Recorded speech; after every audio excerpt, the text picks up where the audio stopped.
Welcome back to Simply Trade Tips with Hammer and Heels. I'm Renee Chiuchiarelli. I'm here with Julie Parks. Jules, how you doing? Hey, Renee. Great. I'm very excited about today's episode. Oh, good. All right. So as always, Julie and I are going to leave you with a call to action or an FIO. Figure it out. So, okay, Jules, what's the excitement today? Oh, the excitement is about mitigators, Renee. I think I'm sure there's a lot of terms that can be used for this, but essentially, the way that I think about this is you have a customs compliance regulations, and then you have voluntary programs that you get involved in that then have another set of regulations. So these voluntary programs are things that have mitigators in them. So you opted in, you claimed 9808, you claimed, a particular FTA. Those are programs that you only need to pay attention to those regulations when you opt in. And then, of course, we need to be careful about who's opting you into those programs. But I also say too, mitigators are generally the duty-facing piece of this, but generally voluntary programs, they cover not just mitigators when it comes to duty. They'll also cover the facilitating piece like supply chain security. So we're just going to focus in on, I think, the specific duty thread here. Okay, so we're going to dive into the deep end of mitigators and how tech is enabling them and helping with them. Okay, so let's talk about that. Give us an example, Jewel, of how a specific mitigator is helping us with tech, and tech is helping that. So we've talked a little bit about subprocesses, and these voluntary programs are no different. Every single one of them require their own little subprocess, and sometimes it's multiple steps that need to be done. Like, for example, drawback is quite complex, right? You need to pull a myriad of different data together and kludge it together in a way that the regulations prefer and require. And then you miraculously have a claim. So these systems will generally go out and do an ID and assess to help you understand, do you have a drawback benefit? And then on the other hand, they can actually run your drawback program.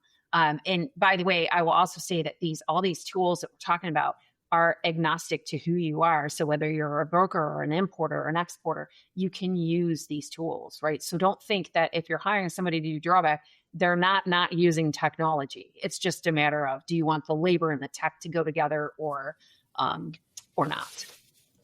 Oh, that's awesome. I'm glad you brought that point up. Tech is available for everybody in the trade supply chain. Okay, so what's next? We have zones. I think Zone 2 is probably a good similar program. There's sub-processing that's required in a zone. You don't just do your 214 on the way in. You've got to manage the ins and outs of a zone. So when you think about trade tech, you're thinking about zone technology that's bolting onto your standard business process, which, by the way, is the same as drawback. At least that's a little more controlled, though, in drawback, because we tend to, in the trade environment, kind of have what we need. We're self-sufficient. But when you go into zones, you really need to use that core business data. And that's, gosh, we got to talk to other people, right? So tech can help bridge that talking to other people to get them into a compliant zone program. What else, Renee? Remember we were going to do a zone? We were going to start a zone? We had all kinds of meetings. That was fun.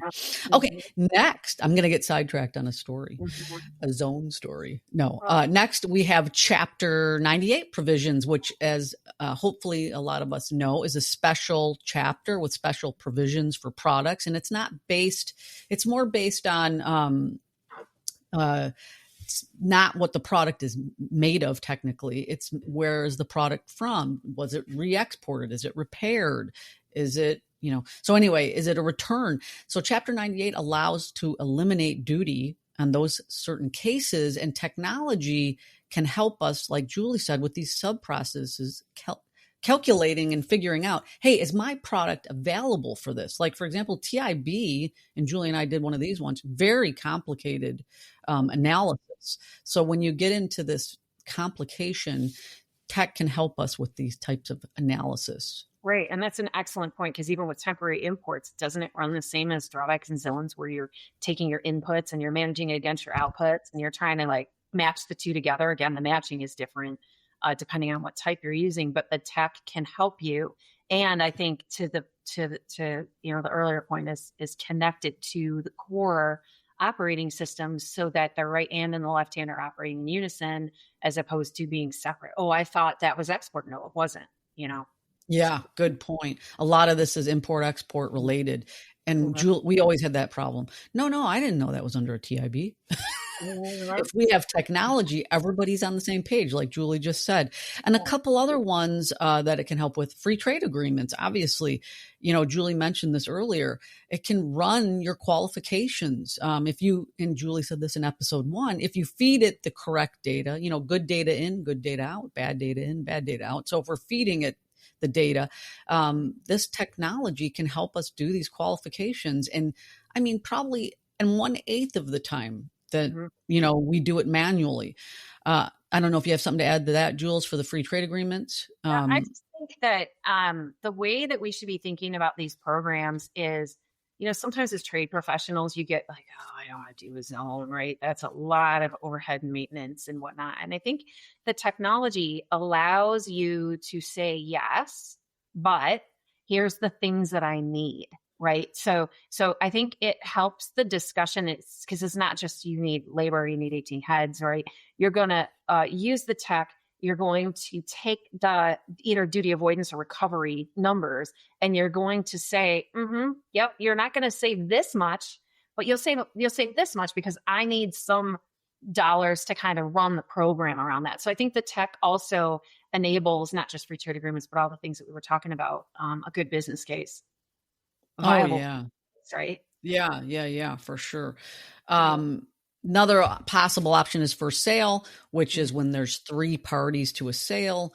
We can use the party between the manufacturer and the intermediary. And this can be a significant program. Let's say a company runs their business this way with, 3 sales all the time.